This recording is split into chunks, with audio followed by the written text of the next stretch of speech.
Sam's presentation, you would know that those are the SolidWorks certifications. So I'll explain them a little bit more in detail later. I'm also going to see you build it for aerospace engineering. I am as well a quarter engineer at Grandview High School. I have my 6WA, and I am the varsity captain on the swim team. And I'm also the Lucille Boulder, but for mechanical engineering. Alright, so our project is an alternative to the traditional snowboard landing that incorporates solenoid magnets for easy connection. Alright, before we get too much further, you're all probably thinking, what is a solenoid? A solenoid is basically a magnetic field induced by a coil with current running through it. So if you have a pin in the middle, it will shoot out or retract depending on what you want to do. And we're using these to attach the foot to the button. So our inspiration comes from the fact that both of us snowboard, and we both have like the hardest times when we're out snowboarding. Every skier knows that snowboarders take forever at the top of the mountains to just clip into your board. And it's also, you can't find a lot of bindings that actually have a very good consumer reliability in it. There's only one style and that's it. And so we wanted to fix that problem. Alright, so my objectives for this project were to firstly create a working prototype that would test out in the snow. Secondly, to develop an app that would control the Bluetooth Arduino. To learn how to use an Arduino in general, just wire and circuitry and how to solder and all that. And to become a better public speaker.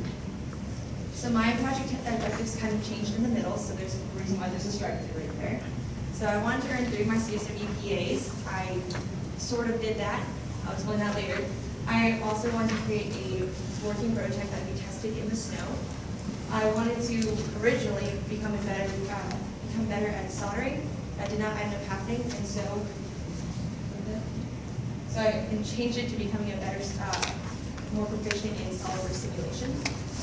I also wanted to understand how the mock-up process works, and if you look back at my board in the back, you'll see that I actually have the design process laid out, so you can go look at that later. I also want to become a better public speaker. So this is our logo for our company, Board. So the color is magenta, which is a mix of pink, purple, and red. Pink is a representation of attraction, which basically incorporates the magnetic properties of our solenoid. We also include purple, which is a little bit of a mystery because this sort of thing is not seen on any kind of retailer out there. This is a very unique idea. And red is our enthusiasm for this project, and so that is our color scheme. Our design is a snowboarder who's very laid back, holding their board. We just want to show how this is supposed to make everyone's lives easier with our new incorporation of the binding. Alright, so my advisors for this project were Chad Matheson, who's my dad. He has his master's in aeronautical and bachelor's in mechanical. He has expertise in app development and computer science and electrical, so he was helpful for pretty much everything in the project. For my support advisors, I have Johanna Matheson, who's my mom, and she was there for more support. I have Sam Mock, who's a good friend, who was really helpful with coding and visuals. Amanda Matheson is my sister. She's a physics student at mine, so she's very helpful. And Tyler Jacobin, who's also a good friend for programming. So for my advisors, Robin Selder, who's with us today, he is an electrical engineer. He's been helping me with the basic design process, understanding how circuits work, as well as bouncing back ideas and everything. Carolyn Crabo, who's an AP Physics C teacher here at Grandview, she's been helping me with calculations, figuring out what processes I should be using, and what exact problems I would be having with my solenoids. For my support advisor, I have Rachel Lee. She's a friend of mine. She's right here as well. She is a SolidWorks professional. Sam Mock, who's in the back right now, and he was the person who kind of took a lot of the time beforehand, so he's here encouraging me on as well. Sam Woronoff, who's my mom, she's my emotional coordinator, and then my father, who's my Keith Woronoff, who's my personal cheerleader and fund manager and everything. Alright, so my task for this project was to create the Arduino controllers for the board and create an app that would control the Arduino. And for those who don't know, an Arduino is a microcontroller, which is basically just a tiny computer on the board. And that is So to start out, I used Arduino and MIT App Inventor. To start out, I had to learn how to control Arduino over Bluetooth, learn how to use breadboards, relays, and all the Arduino components that go with it, learn how to wire, solder, and splice into circuits, and research how to develop an Android app. So my first step was figuring out how to do Bluetooth over the Arduino. So using this Bluetooth module, I was able to send RX and TX commands, and I used the code to basically wait for zeros and ones, and using those, it would know what to do. The next step was figuring out how to work relay modules. These are what would actually connect to the solenoids and get them to function. And in my diagram, where the light bulb would be the solenoid, but it's easier to understand the light bulb. And my next piece of research was breadboards. And breadboards are basically solderless boards designed for national prototype designs. And using this, I was able to combine the Bluetooth and the relay to work together towards my Arduino project. And then my next step was creating the app that would control the Arduino. Using MIT App Inventor, I had 4 basic functions. One was the client search to help run the Bluetooth, and then there was the actual module button, and then the on and off switch for the actual snowboard. Finally, using Sero's binding in my circuit, I combined the two and created almost our final prototype. And I ended up using a wall adapter for the battery because it had to last for 2 days presenting. Major pitfalls I encountered were Arduino was not delivering enough power to the relay, so I had to slice in alternate power cables, and my advisor helped me figure that out. And the second major issue was the solenoids weren't getting enough power, so they weren't actually functioning. So that's why we used the wall adapter to help provide enough for now to make it work. So my accomplishments this year have been creating an Arduino that would control the snowboard binding, creating an app to help control the Arduino, learning how to work and code in Arduino and all the components that are involved in that, and finishing our website. It wasn't a really difficult task, but I'd never created a website before.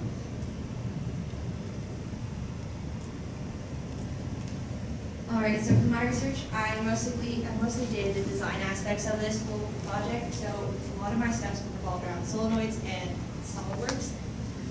Specifically in SolidWorks is sheet metal, drawing tools, mold tools, and stress simulations. I'll explain those in a second. I also need to look at what courses would apply for my project. So that's a lot of physics for my project, and binding resistors, which ended up being a last minute inclusion into this whole project.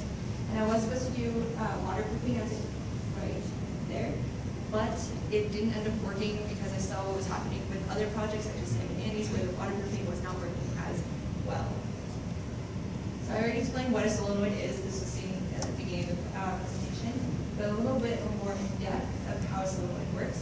So it is so the way to explain it really fast is it's electricity to magnetism. So you send in a current through these coils and it induces a B field, which is a magnetic field called the Lorentz force.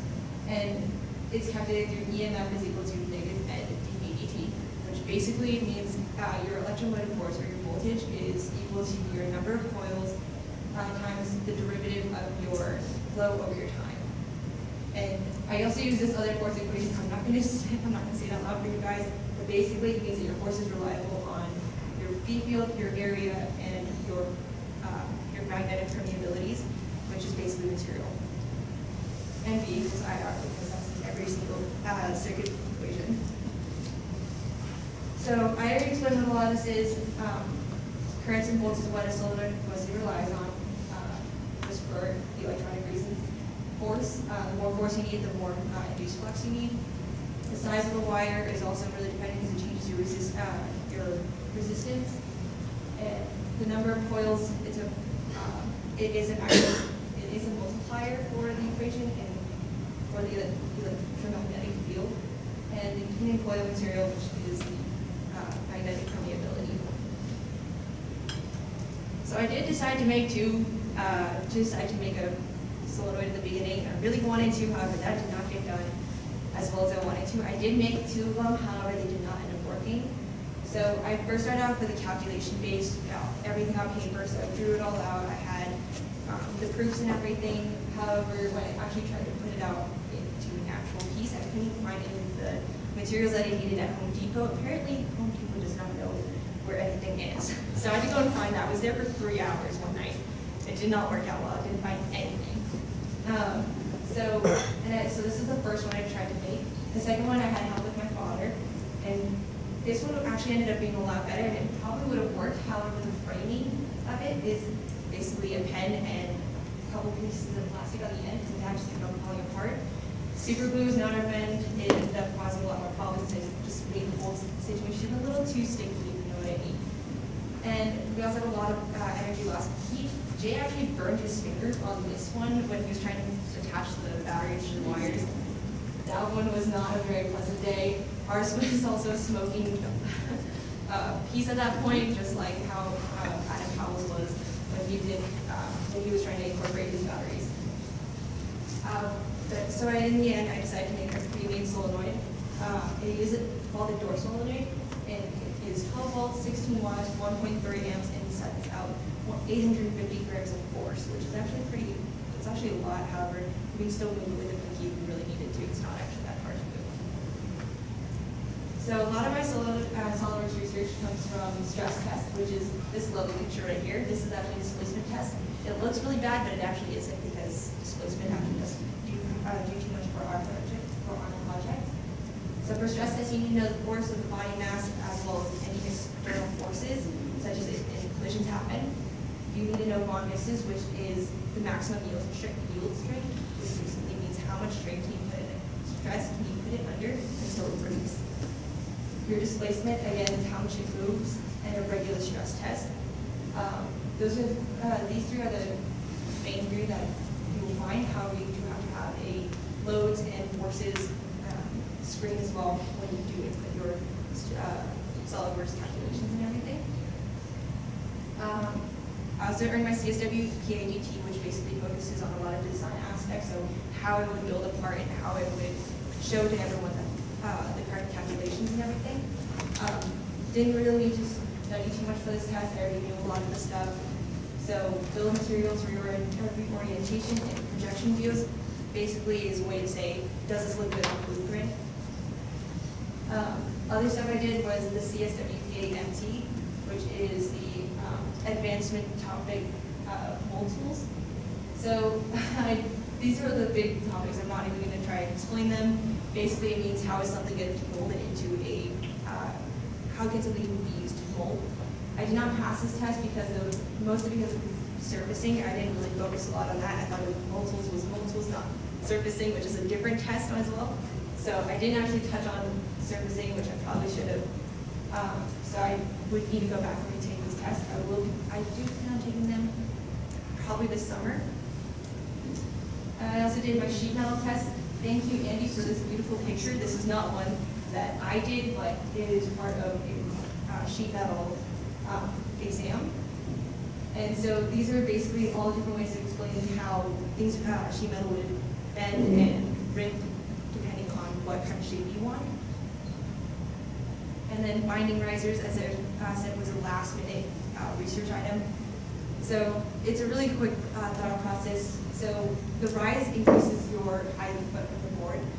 And a big problem that snowboarders have is the fact that when you are riding, when you watch toe side or heel side, your shoe actually hits the snow and it causes a lot of friction. And so with the riser, it decreases the amount of friction, which increases your speed. Whether you want that or not, going down a slope, going at like 40 miles per hour is your decision on what you want it to be fun, but I think it's great. So that's another thing that our riding does offer.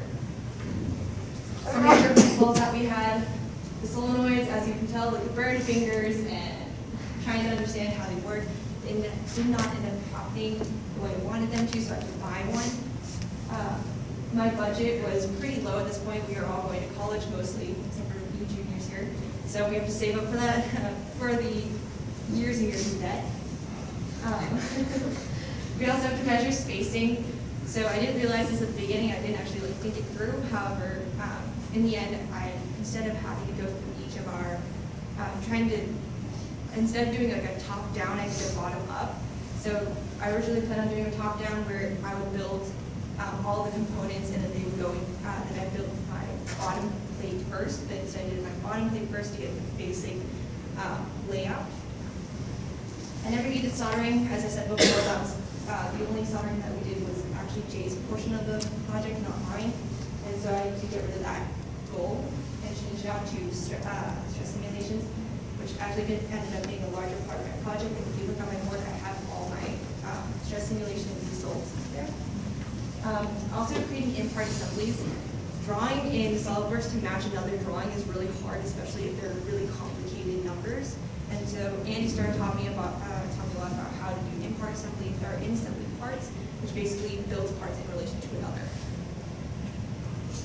And just so you know, we're going to skip our timelines for now and just come back to them later, just for the sake of time and interest.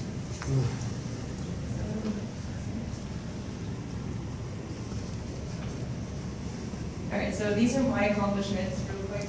I did earn my CSW PADT with drawing tools. I did not pass my sheet metal or my multiples exam, but I will be taking those in the summer. I made the first 2 solenoids, which is a pretty big accomplishment, even though they didn't work. I researched and used stress tests to prove my whole design theoretically, so I can, on this specific piece, I can have a 150-pound person actually have it working, which is a lot to say. This is not our ideal material or design. This is just the first intended one. We built all the components on SolidWorks, so it's all of our solenoids, Arduino, breadboard, and everything. It's all built on SolidWorks. We just have it for spacing mostly. We 3D